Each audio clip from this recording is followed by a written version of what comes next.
Chapter 2. Spiritual Mind, the Omnipresent Directive Principle of Prosperity. Everything that appears in the universe had its origin in mind. Mind evolves ideas, and ideas express themselves through thoughts and words. Understanding that ideas have a permanent existence and that they evolve thoughts and words, we see how futile is any attempted reform that does not take them into consideration.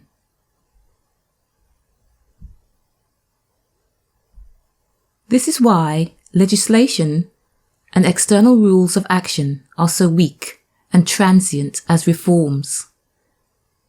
Ideas generate thought currents, as a fire under a boiler generates steam.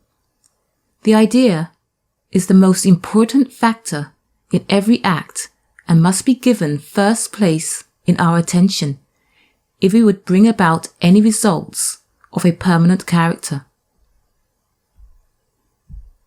Men formulate thoughts, and thoughts move the world.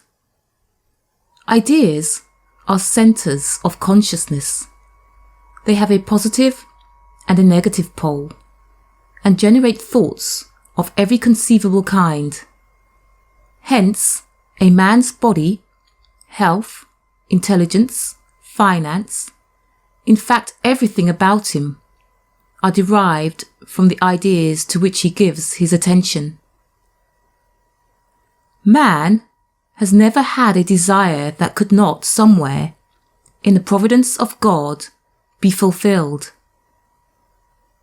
If this were not true, the universe would be weak at its most vital point.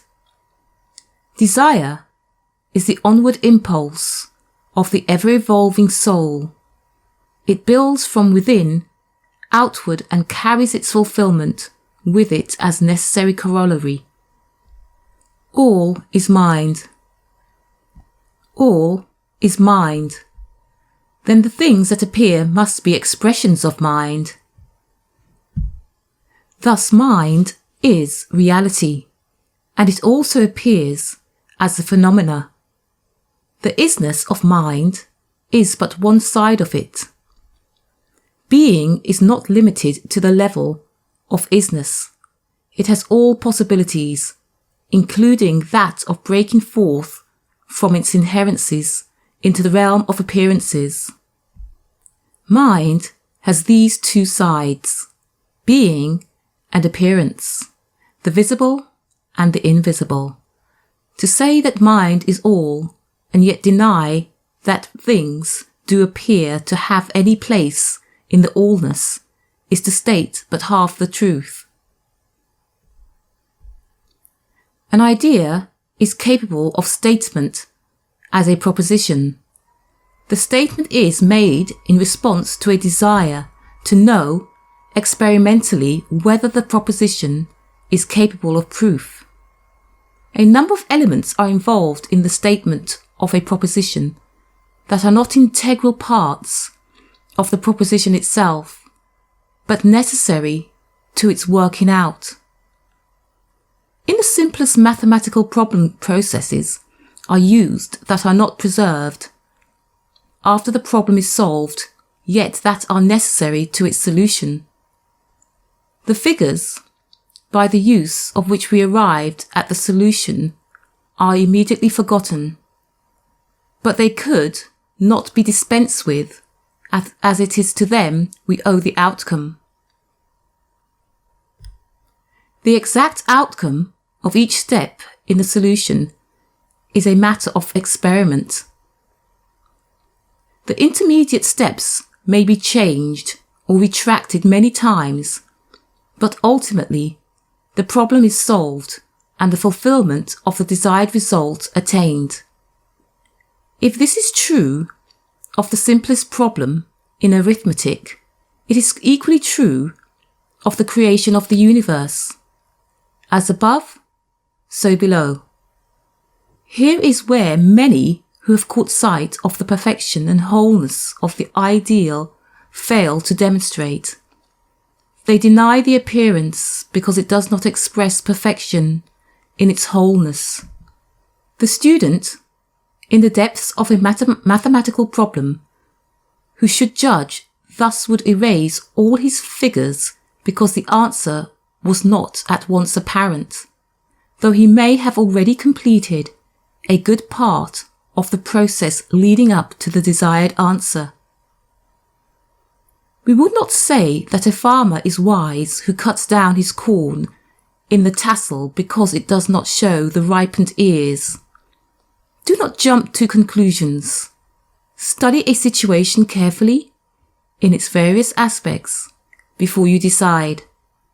Consider both sides, the visible and the invisible, the within and the without. The very fact that you have an ideal condition or world in your mind carries with it the possibility of its fulfillment in expression. Being cannot shirk expression. To think is to express yourself, and you are constantly thinking. You may deny that the things of the outer world have existence, yet as long as you live in contact with them, you are recognizing them. When you affirm being and deny the expression of being, you are a house divided against itself. We have all wondered why we do not understand more truth than we do, or why it is necessary to understand at all, since God is all-wise and all-present.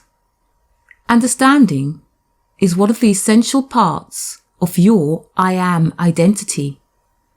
Man is a focal point in God consciousness and expresses God. Therefore, he must understand the processes that bring about that expression. Infinite mind is here with all its ideas as a resource for man, and what we are to become is the result of our efforts to accumulate in our own consciousness all the attributes of infinite mind. We have learned that we can accumulate ideas of power, strength, life, love, and plenty. How should we use these ideas or bring them into outer expression without understanding?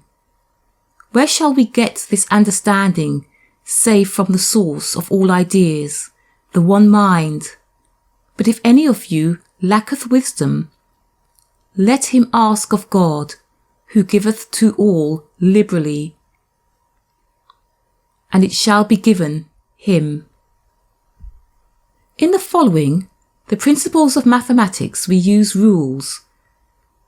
There is a rule of addition that we must observe when we add, other rules that must be followed when we subtract or multiply.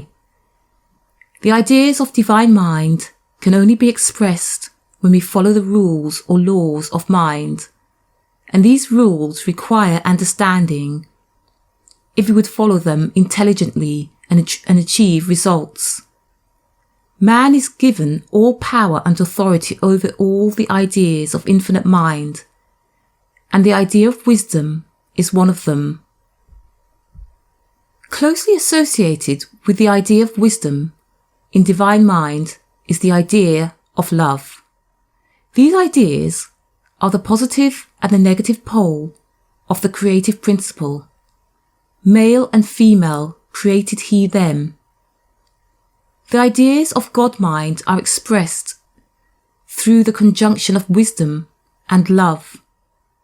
God commanded that these two ideas should be fruitful and multiply and replenish the whole earth with thoughts in expression. We have access to the divine realm from which all thoughts are projected into the world. We are constantly taking ideas from the spiritual world and forming them into our own conception of the things we desire. Sometimes the finished product does not satisfy or please us. That is because we have taken the idea away from its true parents, wisdom and love, and let it grow to maturity in an atmosphere of error and ignorance. In the matter of money or riches, we have taken the idea of pure substance from the spiritual realm, then have forgotten the substance idea and tried to work it out in a material atmosphere of thought. It was a wonderful idea, but when we took it away from its spiritual parents, wisdom and love, it became an unruly and disappointing child. Even if without love and understanding of substance, you accumulate gold and silver, your store will not be stable or permanent. It will fluctuate and cause you worry and grief. There are many people who don't know the value of $1, with whom money comes and goes, who are rich today and poor tomorrow. They have no understanding of the substance that is the underlying reality of all wealth. To have adequate supply at all times, an even flow that is never enough to become a burden, yet always enough to meet every demand, we must make union with the spirit that knows how to handle ideas as substance. Men have the idea that material substance is limited, and they engage in competition, trying to grab one another's money. Divine mind has ideas of substance as unlimited and everywhere present, equally available to all. Since man's work is to express substance ideas in material form, we must find a way to connect ideas of substance with ideas of material expression, to adjust the ideas of man's mind with the ideas of divine mind. This is accomplished by faith through prayer. That part of the Lord's Prayer which reads, "Give us this day our daily bread," is more correctly translated, "Give us today the substance of tomorrow's bread." By prayer, we accumulate in our mind ideas of God as the substance of our supply and support. There is no lack of this substance in infinite mind. Regardless of how much God gives, there is always an abundance left. God does not give us material things, but mind substance. Not money, but ideas. Ideas that set spiritual forces in motion so that things begin to come to us by the application of the law. It may be that you solve your financial problem in your dreams. Men often think over their problems just before going to sleep and get a solution in their dreams or immediately upon awakening. This is because their minds were so active on the intellectual plane that they could not make contact with the silent inner plane where ideas work. When the conscious mind is stilled and one makes contact with the superconsciousness, it begins to show us how our affairs will work out, or how we can help to bring about that desired prosperity. This is the law of mind, the principle in which each of one of us, but we must be spiritually quickened in life and in understanding before we can successfully work in accord with it. However, we must not discount the understanding of the natural man. The mind in us that reasons and looks to the physical side of things has also the ability to look within. It is the door through which divine ideas must come. Jesus, the Son of Man, called himself the door and the way. It is the divine plan that all expression or demonstration shall come through this gateway of man's mind. But above all, these are the ideas that exist in the primal state of being, and this is the truth of which we must become conscious. We must become aware of the source of our substance. Then we can diminish or increase the appearance of our supply or our finances, for their appearance depends entirely on our understanding and handling of the ideas of substance. The time is coming when we shall not have to work for things, for our physical needs in the way of food and clothing, because they will come to us through the accumulation of the right ideas in our mind. We will begin to understand that clothing represents one idea of substance, food another, and that every manifest thing is a representative of an idea. In the second chapter of Genesis, this living substance is called dust of the ground. In the Hebrew, and Adam was formed from it. We find that the elemental substance is in our body. The kingdom of the heavens, or the kingdom of God, is within man. It is a kingdom of substance and of mind. This mind interpenetrates our mind, and our mind interpenetrates and pervades our body. Its substance pervades every atom of our body. Are you giving it your attention, or do you still look to the outer source for your supply? Are you meditating and praying for an understanding of this omnipresent substance? If you are, it will come, and it will demonstrate prosperity for you. When it does, you are secure, for nothing can take that true prosperity from you. It is the law that does not and cannot fail to operate when once set in operation in the right way. This law of prosperity has been proved time and time again. All men who have prospered have used the law, for there is no other way. Perhaps they were not conscious of following definite spiritual methods, yet they have in some way set the law in operation and reaped the benefits of its unfailing action. Others have had to struggle to accomplish the same things. Remember that Elijah had to keep praying and affirming for a long time before he demonstrated the rain. He sent his servant out the first time, and there was no sign of a cloud.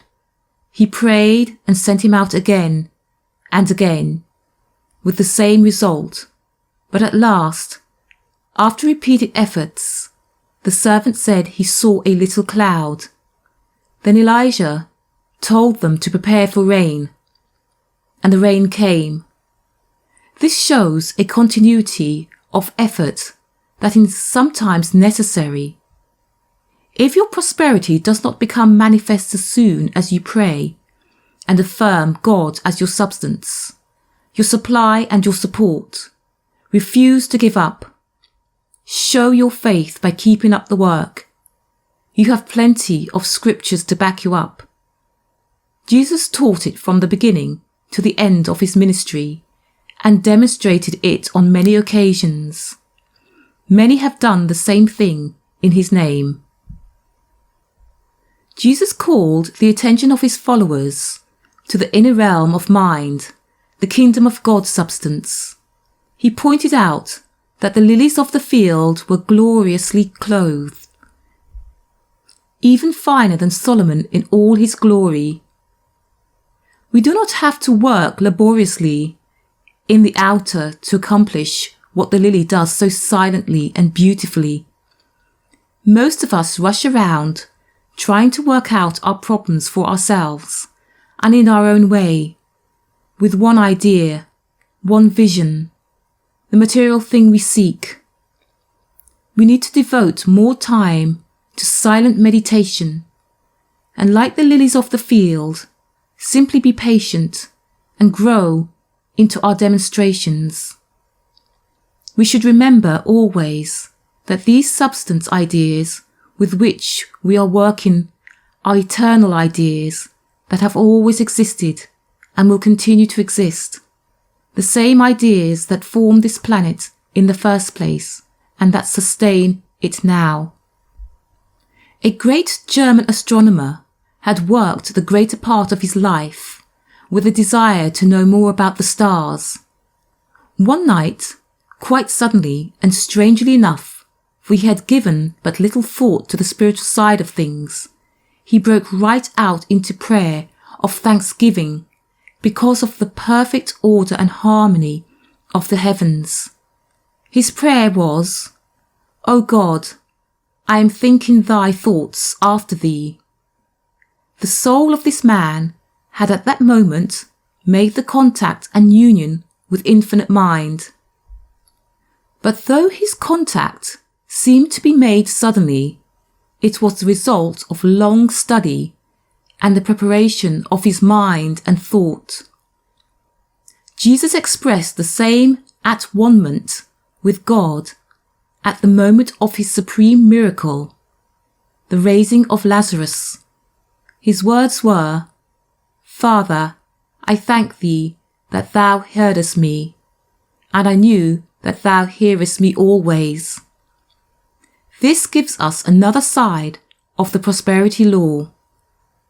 We open the way for great demonstrations by recognizing the presence and praising it, by thanking the Father for spiritual quickening.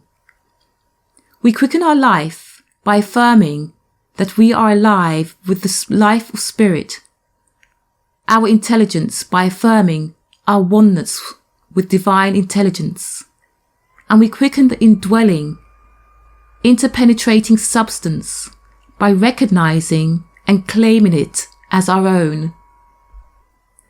We should meditate in this understanding and give sincere thanks to the God of this omnipresent realm of ideas, because we can think his thoughts after him. We can thank the Father that his thoughts are our thoughts, and that our natural mind is illumined by spirit. We can illumine our mind any time by affirming this thought: "I thank thee, Father, that I think thy thoughts after thee, and that my understanding is illumined by spirit." Spiritual thoughts are infinite in their potentiality, each one being measured by the life, intelligence, and substance with which it is expressed. The thought is brought into expression and activity by the word. Every word is a thought in activity, and when spoken, it goes out as a vibratory force that is registered in the all-providing substance. The mightiest vibration is set up by speaking the name Jesus Christ. This is the name that is named far above all rule and authority, the name above all names, holding in itself all power in heaven and in earth. It is the name that has power to mold the universal substance. It is at one with the Father-Mother substance, and when spoken, it sets forces into activity that bring results.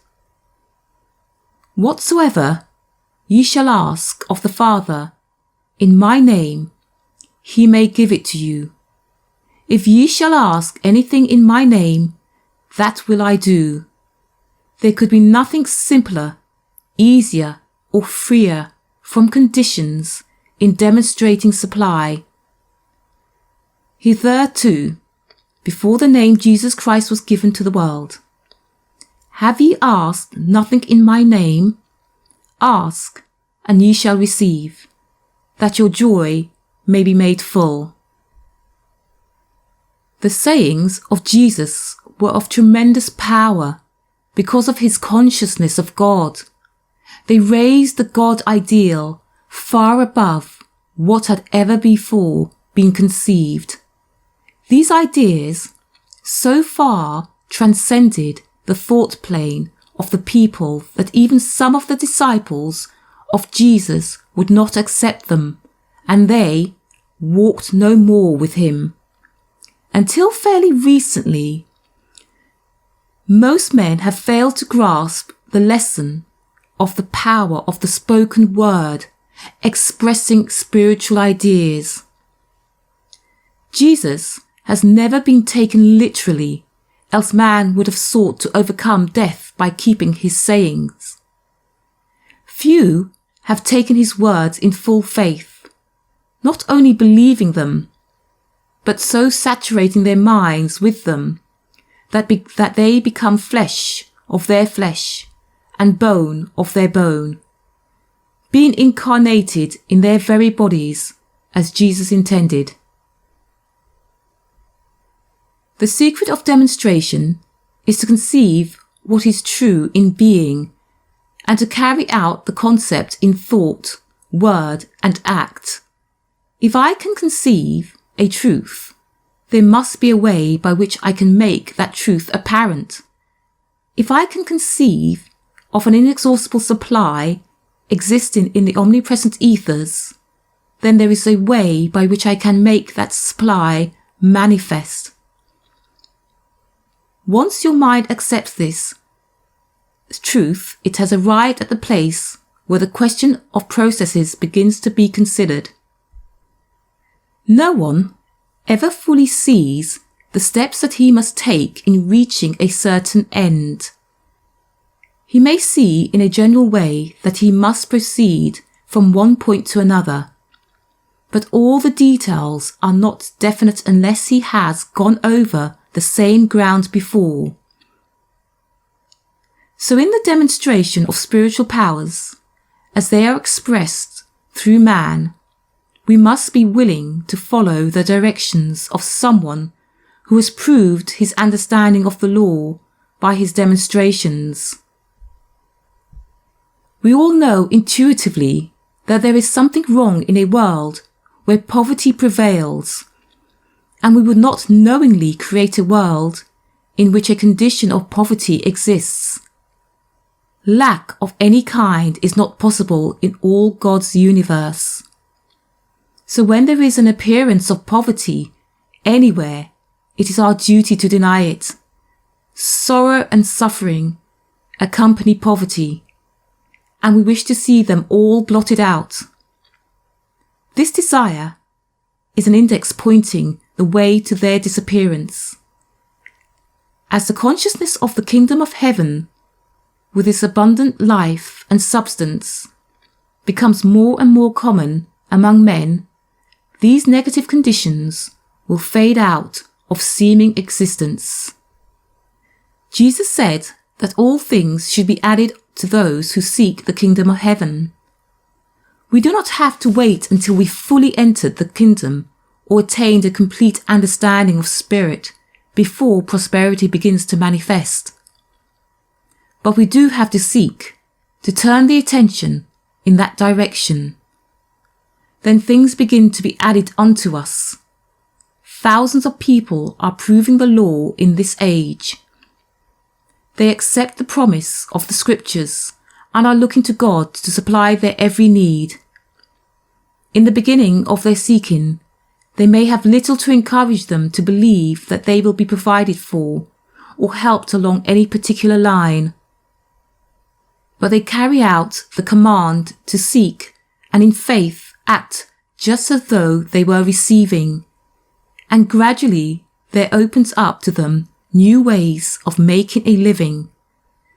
Sometimes avenues are opened to them to which they are strangers, but they find pleasant experience and are encouraged to continue seeking the kingdom of God and rejoicing in its ever-increasing bounty.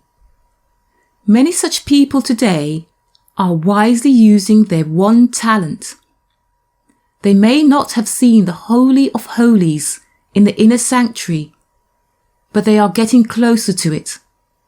This is the step we must all take. Begin to seek this kingdom of God's substance. Trust in the promise and see the result in the mental currents that are set in motion all about us. You may not be able to see at just what point success began, or what separate word of allegiance to the Father first took effect. But as the weeks or months go by, you will observe many changes taking place in your mind, your body, and your affairs. You will find that your ideas have broadened immensely, that your little limited world has been transformed into a big world. you will find your mind more alert, and you will see clearly where you were in doubt before, because you have begun thinking about realities instead of appearances. The consciousness of the omnipotent hand guiding all your affairs will establish you in confidence and security, which will extend to the body welfare and surroundings. There will be a lessening or entire absence of prejudice and fault-finding in you. You will be more forgiving and more generous and will not judge harshly. Other people will feel that there has been a change in you and will appreciate you more, showing it in many ways. Things will be coming your way, being added unto you indeed according to the promise. All this is true not only of your own affairs. The effects extend also to those with whom you come in contact. They will also become more prosperous and happy. They may not in any way connect their improvement with you or your thoughts, but that does not affect the truth about it. All causes are essentially mental, and whoever comes into daily contact with a high order of thinking must take on some of it. Ideas are catching, and no one can live in an atmosphere of true thinking, where high ideas are held, without becoming more or less inoculated with them. Do not expect miracles to be performed for you, but do expect the law with which you have identified yourself to work out your problem by means of the latent possibilities in and around you. Above all, be yourself. Let the God within you express himself through you in the world without. Ye are gods, and all of you sons of the Most High. The idea of God covers a multitude of creative forces. In this case, you are working to bring prosperity into your affairs. Hence, you should fill your mind with images and thoughts of an all-providing, all-supplying Father. The ancient Hebrews understood this. They had 7 sacred names for Jehovah, each one which represented some specific idea of God. They used the name Jehovah-Jireh when they wished to concentrate on the aspect of substance. It means Jehovah will provide, the mighty one whose presence and power provides, regardless of any opposing circumstance. To quicken the consciousness of the presence of God, the Hebrews used the name Jehovah Shammah, which means Jehovah is there. The Lord is present. Realize the Lord present as creative mind, throbbing in the ether as living productiveness. Charge your mind with statements that express plenty. No particular affirmation will raise anyone from poverty to affluence, yet all affirmations that carry ideas of abundance will lead one into the consciousness that fulfills the law. Deny that lack has any place or reality in your thought or your affairs, and affirm plenty as the only appearance. Praise what you have, be it ever so little, and insist that it is constantly growing larger. Daily concentration of mind on spirit and its attributes will reveal that the elemental forces that make all material things are here in the ether, awaiting our recognition and appropriation. It is not necessary to know all the details of the scientific law in order to demonstrate prosperity. Go into the silence daily at a stated time and concentrate on the substance of spirit prepared for you from the foundation of the world. This opens up a current of thought that will bring prosperity into your affairs. A good thought to hold in this meditation is this: the invisible substance is plastic to my abundant thought, and I am rich in mind and in manifestation.